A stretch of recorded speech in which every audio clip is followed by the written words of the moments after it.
Welcome to my channel, Universal English with Happy. My name is Happy Verma, your English language coach, and we are going to enter in the Day 2 class now. Welcome back to Day 2 of our journey. Imagine language as a bustling city.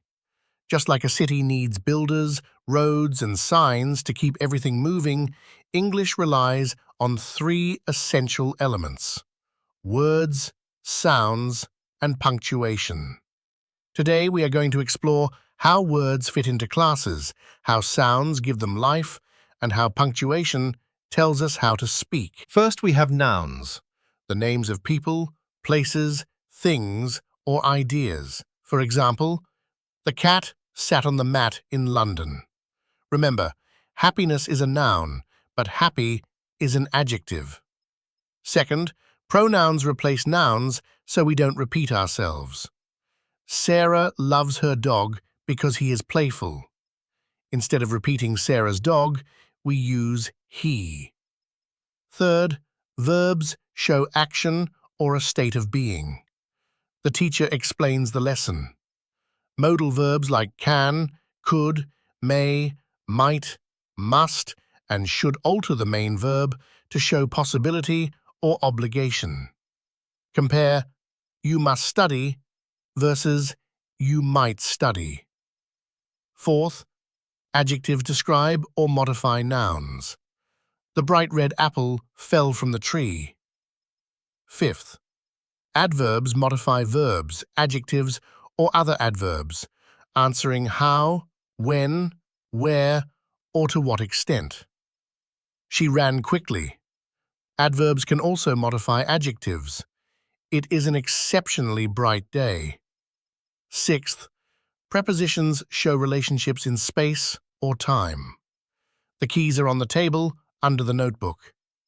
Seventh, conjunctions join words, phrases, or clauses together. I wanted to go, but it started raining.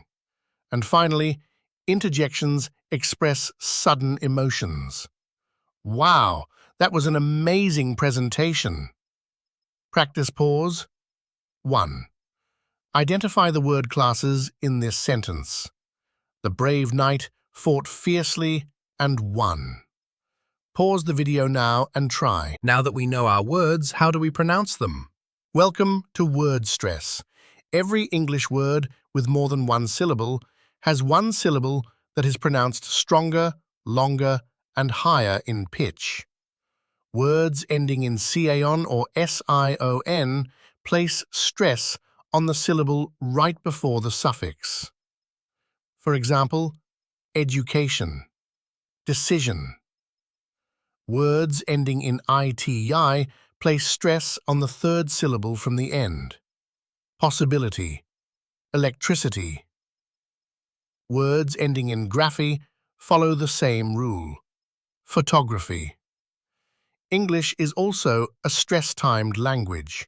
That means we emphasize content words, nouns, main verbs, and adjectives, and glide quickly over structure words like pronouns, prepositions, and articles. Notice how in the phrase, I'm going to the store, the words going and store carry the main weight. Unstressed words contract and shorten. Now for intonation. Falling intonation is used for statements and WH questions. Rising intonation is used for yes and no questions, and fall-rise intonation expresses hesitation or politeness. Practice pause 2. Say this sentence out loud and choose the rising or falling intonation. Would you like tea or coffee? The answer? Tea, rising for options. Coffee, falling at the end.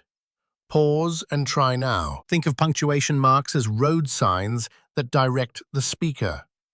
The comma is a yellow light, a brief pause. It separates clauses, lists, and introductory elements. And remember the classic mistake, let's eat grandma versus let's eat grandma. A single comma saves lives. The period marks a full stop. The exclamation mark signals heightened emotion, urgency, or volume. The semicolon bridges two closely related complete thoughts. For example, "My phone died, I couldn't call you." The colon introduces an explanation, list, or quote. She needed three things: coffee, focus, and time. Quotation marks indicate spoken word or citations. M dashes create an abrupt pause or emphasize a side thought. Now let's see how everything works together in one paragraph. Although it was raining heavily, Mark decided to walk to the library. He needed 3 books for his research. When he arrived, the librarian smiled warmly and asked, "Did you bring an umbrella?" The introductory clause ends with a comma pause. The semicolon bridges the next related sentence. The words 3, books, and research receive sentence stress. And the question ends with rising intonation. Practice pause 3. Insert the correct punctuation. However, she was late, she still passed the exam. Pause now and try. To recap today's lesson. Words.